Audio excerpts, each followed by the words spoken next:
안녕하세요. 오디오 웹툰 플래니지의 오디오 칼럼니스트 주기표입니다. 오늘 베리티 오디오에 대해서 다시 이야기해 보도록 하겠습니다. 여기 가운데 있는 기종이 오텔로라는 기종이고 이 제품은 라크메라는 기종입니다. 끝에 있는 기종, 이쪽에 있는 기종이 상위 기종인 아린달이라는 스피커입니다. 오텔로하고 라크메에 대해서는 구체적인 리뷰 그리고 매칭기, 청음 영상 이렇게 이제 자주 언급을 했었는데 이 아린달이라는 제품의 경우에는 출시 초기에 간단한 소개 영상 한번 하고 나서 청음 영상이라든지 구체적인 매칭기라든지 이런 이야기들을 못했어요. 그런데 이제 최근 들어서 이 아린달이라는 스피커가 에이징도 좀 되었고 여러 가지 매칭을 통해서 이제 좋은 음질을 만드는 방법이 좀 어느 정도 터득이 되었다고나 할까요? 다시 한번 구체적으로 이야기해 볼 만하다 생각이 들어서 아린달을 기준으로 해서 다시 베리티 오디오 이야기를 좀 해볼까 합니다. 일단 대표적으로 구형과 신형과의 차이점에 대해서도 말씀을 좀 드려야 될 것 같고요. 이 오텔로라는 제품과 아린달이라는 제품이 사진으로만 보시는 분들 중에서는 디자인이 동일하다 이렇게 말씀하시는 분들이 정말 많습니다. 그런데 크기가 어떤가요? 보시니까 이 정도면 크기 차이가 상당히 많이 나는 겁니다. 지금 이제 키 차이에서도 꽤 나고 좌우 폭에서도 차이가 적지 않게 나고 있죠. 그리고 드라이버 유닛의 사이즈에서도 앞에 있는 미드레인지 유닛에서도 차이가 1인치 이상 나고요. 그리고 후면 우퍼 유닛 같은 경우에도 차이가 꽤 나는 스피커입니다. 이 아린달의 경우에는 구형의 경우 아마디스라는 스피커가 있었습니다. 아마디스 S라는 스피커가 있었는데 그 아마디스 S의 후속 기종이라고 보시면 되겠어요. 그런데 아마디스 S하고 비교를 하더라도 크기가 약간 더 큽니다. 그리고 구형의 경우 아마디스 S 밑에 파르지팔 애니버서리라는 모델이 있었죠. 파르지팔 애니버서리하고 이 오델로하고 거의 디자인이 비슷한 것처럼 보이긴 합니다만은 이 오델로라는 제품은 파르지팔의 하위 기종이었던 레오노레와 파르지팔의 중간급에 해당되는 스피커다 라고 생각하시는 게 좋을 것 같아요. 그리고 라크메와 오델로가 나오면서 구형과는 다르게 중저음이 잘 나오면서 좀 더 무난하고 다루기 쉬운 스피커가 됐다라고 보시면 되겠지만은 아마디스 S의 후속 기종인 이 아린달이라는 스피커는 구형 베리티 오디오보다 좀 더 하이엔드적인 성향이 되었다. 좀 더 오디오적인 표현력도 조금 더 수준이 높아졌다. 그렇지만 오히려 아마디스 S보다도 오히려 더 다루기가 좀 어려워진, 앰프를 좀 더 세게 사용을 해줘야 되고 공간을 좀 더 많이 필요로 하는 그런 스피커가 되었다 라고 생각을 하시면은 적절할 것 같습니다. 베리티 오디오는 사실상 대중적인 인기를 추구하는 브랜드는 아니라고 생각을 합니다. 그런데 우리가 예술이라는 것, 이 예술적이다라는 것을 대중적이기 때문에 높게 평가하지는 않죠. 존경받는 예술가가 있다라고 했을 때 그 존경받는 예술가가 남들이 시도하지 못했던 일종의 도전, 그리고 남들이 이해하지 못했던 영역을 이해시키는 해석, 시도하지 못했던 매력을 가지고 있기 때문에 그걸 높게 평가하는 것이죠. 명망 높은 화가 중에서 가장 그래도 유명한 화가라면은 피카소를 들 수 있겠죠. 피카소. 저 같은 이제 그림 모르는 사람들이 봤을 때는 이해할 수가 없는 형태로 그림을 그려놨잖아요. 그런데 피카소가 처음부터 그렇게 그림을 그렸던 게 아니랍니다. 피카소도 있는 그대로의 실제를 묘사하는 능력에 있어서는 갈 때까지 간 사람이었대요.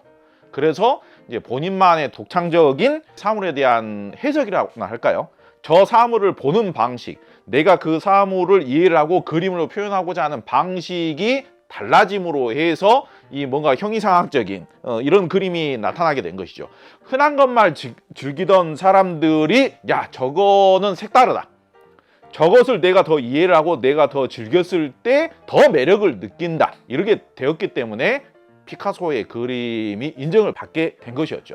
너무 흔하고 매력적이지 않고 어디서든지 다 들을 수 있는 음색은 사람을 매료시킬 수가 없는 거예요. 베리티 오디오가 대중적인 인기 면에서 판매량에 있어서 세계 1, 2위를 다투는 그런 브랜드는 아닙니다만은 제가 가장 좋아하는 스피커 중에 하나가 베리티 오디오라고 몇 번에 걸쳐서 말씀드린 적이 있고요. 그리고 국내에서도 이름만 대면 알만한 뭐 오디오 전문가분들이라든지 뭐 유명한 오디오 애호가분들이라든지 이런 분들이 베리티 오디오를 굉장히 사랑하면서 사용을 했었던 그런 사례들도 다 알고 있고요. 해외의 경우에도 베리티 오디오 측에서 나온 자료이긴 합니다만은 그 퀼런 콘서트로 유명한 키스 자렛 피아니스트 있지 않습니까? 그리고 노라 존스 이런 뮤지션들이 사용을 했었던 스피커로도 뭐 이름을 알렸었고요. 진짜 전문가들, 진짜 찐 오디오 마니아들 사이에서 오히려 뭔가 신비스럽게 인정을 받고 있는 베리티 오디오가 뭐 대중적인 인기는 관계없어. 어차피 우리들끼리는 인정을 해주는 그런 존재인 것이죠. 진짜 마니아의 경우에는요, 대중적인 인기 별로 신경을 안 씁니다. 본인들 스스로가 품질을 잘 알기 때문에. 본격적으로 음질에 대해서 이야기를 해보도록 하겠습니다. 베리티 오디오의 음질의 매력을 느끼시는 분도 계실 것이고 그닥 가격에 비해서 매력을 못 느끼시는 분도 계실 거고 그럴 겁니다. 그런데 매력을 느끼시는 분들의 뭐 이유라면은 유명한 표현 중에 공기반 소리반이라는 표현이 있지 않습니까? 저는 그 말이 상당히 맞는 표현이라고 생각을 하는데요. 베리티 오디오는 우퍼 유닛이 뒤에 있기 때문에 저음이 뒷벽을 반사해서 넓게 이렇게 펼쳐지다 보니까 중고음이 먼저 나오는 경향이 있고 저음은 살짝 나중에 이렇게 느껴지게 되는 경우가 있다. 그런데 베리티 오디오 같은 경우는 그거를 단점으로 이용하는 게 아니라 장점으로 이용을 하는 겁니다. 저음을 뒤로 반사해서 재생을 하다 보니까 저음이 훨씬 더 좌우로 이렇게 펼쳐지는 느낌이 있으면서도 청자를 이렇게 감싸주는 느낌이 있으면서도 공간감과 입체감을 배가시켜주는 데 도움이 되는 거예요.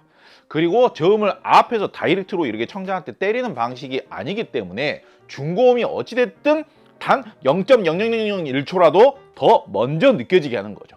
그게 소리의 선명도에 있어서 상당한 큰 차이가 발생되게 되는 겁니다. 그리고 오늘은 아린달 이야기를 좀 더 하기로 했는데요. 아린달 제품의 또 특징이 뭐냐면은 위아래가 완벽하게 이렇게 분리가 됩니다. 그리고 이 가운데 있는 진동을 억제하기 위한, 진동을 차단하기 위한 검정색 이 받침도 완벽하게 분리가 되고요. 그리고 심지어는 이 바닥 검정색 부분도 완벽하게 분리가 됩니다.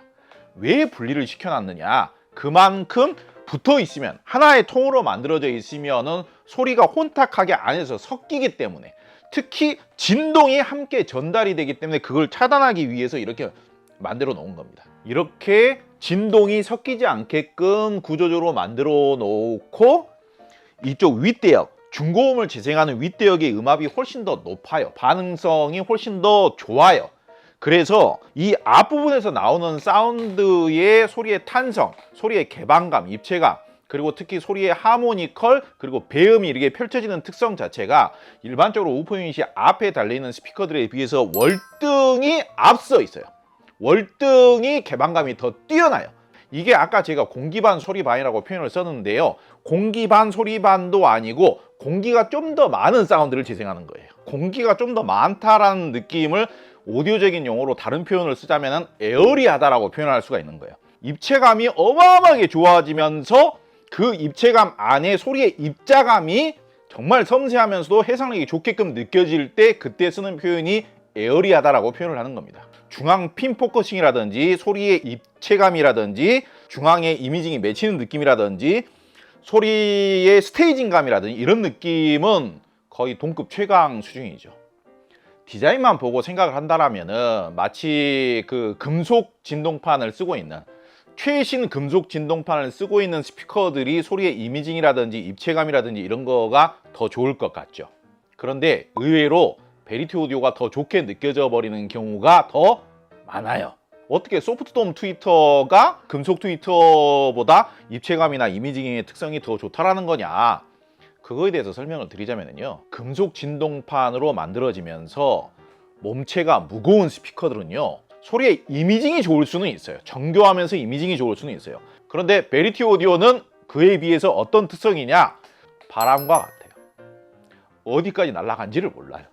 좀 더 공기가 섞여 있는 듯한, 공기를 타고 재생되는 듯한 사운드가 베리티 오디오의 사운드죠. 에어리하고 입체감이 좋고 어디까지 날아간지가 모르는 거예요.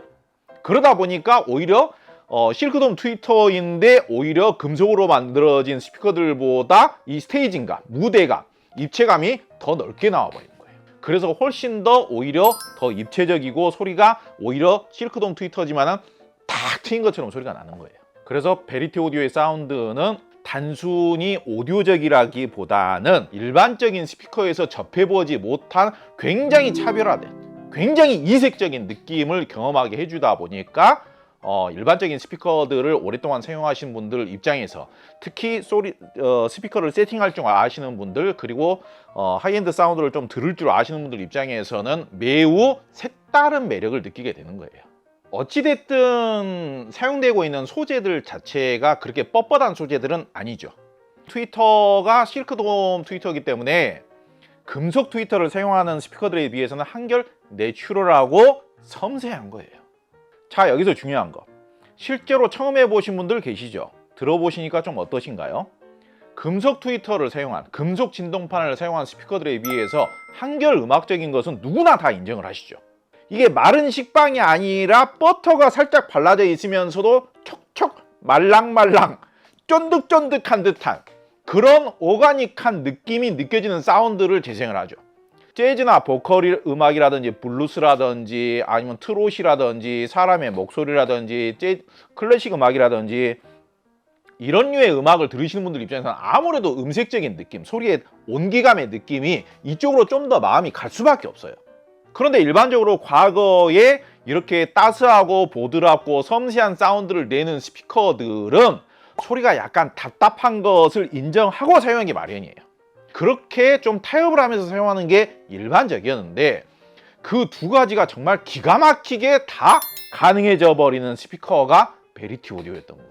구형의 경우가 소리를 깨끗하게 내는 것은 너무 쉬운데, 중저음역대의 밀도감과 말랑말랑함과 쫀득쫀득함을 만들어내야 되는데 그거 만들기가 되게 어려웠어요. 근데 신형인 오델로하고 라크맨은 그걸 만들기가 오히려 또 너무 쉬워져 버렸어요. 중저음도 너무 쉽게 잘 나와요.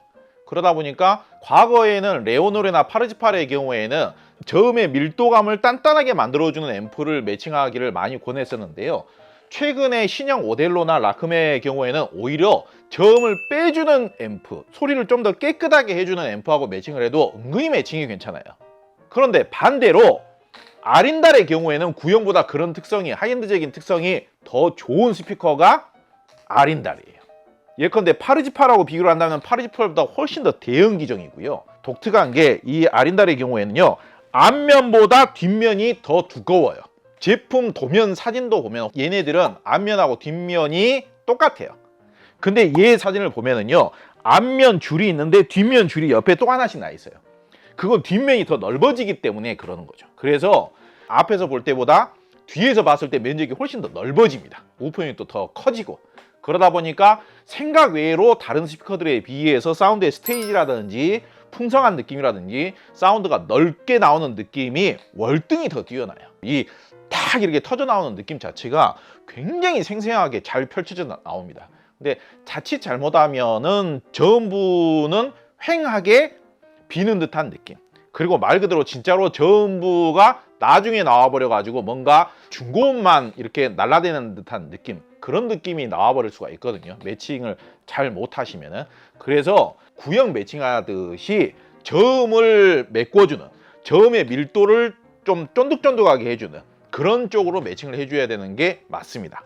저는 저렴하기로는 오랜더 AP20이라는 올인원 앰프가 있지 않습니까? 상당히 묵직하면서도 중립적인 스타일이거든요. 그러다 보니까 그런 정도만 해도 꽤 근사한 사운드가 나와주고 있어요. 그리고 뭐 골드무트의 텔로스 800이라든지 일렉트로 컴파니에라든지 뭐 마크로빈스 모노 매칭이라든지 그런 쪽을 통해서 좋은 사운드를 지금 경험을 하고 있습니다.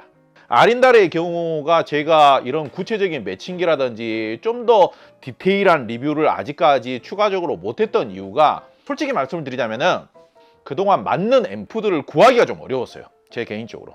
그래가지고 충분한 만큼 제가 원하는 만큼 테스트를 하기가 어려웠습니다.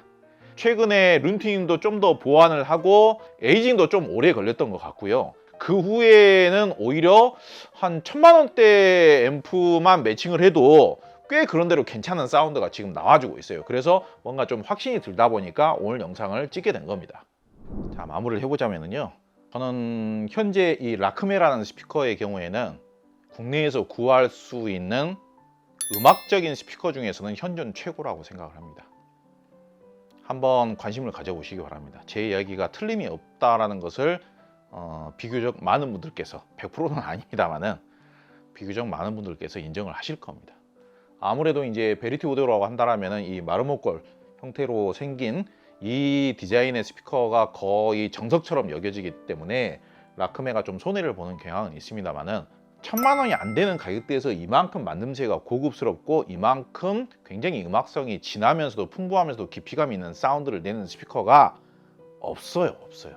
그리고 오델로까지도 다루기가 그렇게 어렵지는 않습니다. 오델로는 구형에 비해서 사운드의 임팩트감이라든지 밀도감이라든지 뭐 중저음의 다이나믹이라든지 풍부함이라든지 묵직감이라든지 이런 것들이 훨씬 더 쉽게 나와주는데 구동은 더 쉬워지는 스피커예요. 그래서 다루기가 그렇게 어렵지는 않습니다. 앰프 값도 그렇게 많이 쓸 필요도 없어요. 심지어는 D클래스 방식의 앰프하고도 잘 맞습니다. 그리고 아린다레의 경우에는 그 하이엔드적인 상위 기종에 대한 뭔가 대우를 해준다거나 할까요?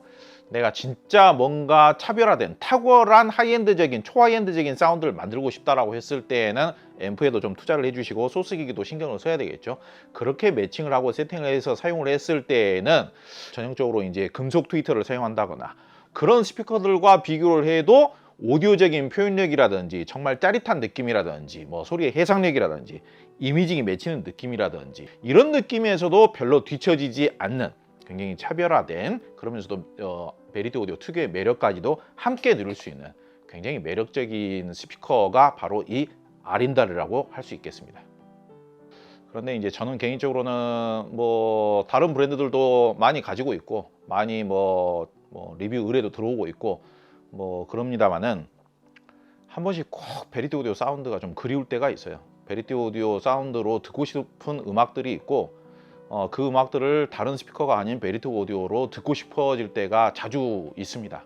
그래서 베리티 오디오는 좀 손을 놓지 못하고 개인적으로는 지금 다시 한번 좀 집에다 들여놔야 되나 그런 심각한 고민도 지금 하고 있어요. 이번 기회에 그런 것들을 다 증명을 하고 제가 다양한 매칭으로 그런 사운드를 경험을 할 수 있게 되어서 참 기분 좋게 생각하고 있는 중입니다. 앞으로도 청음 영상도 찍어보고 그렇게 해가지고 또 여러분들에게 자료를 제공하도록 하겠습니다.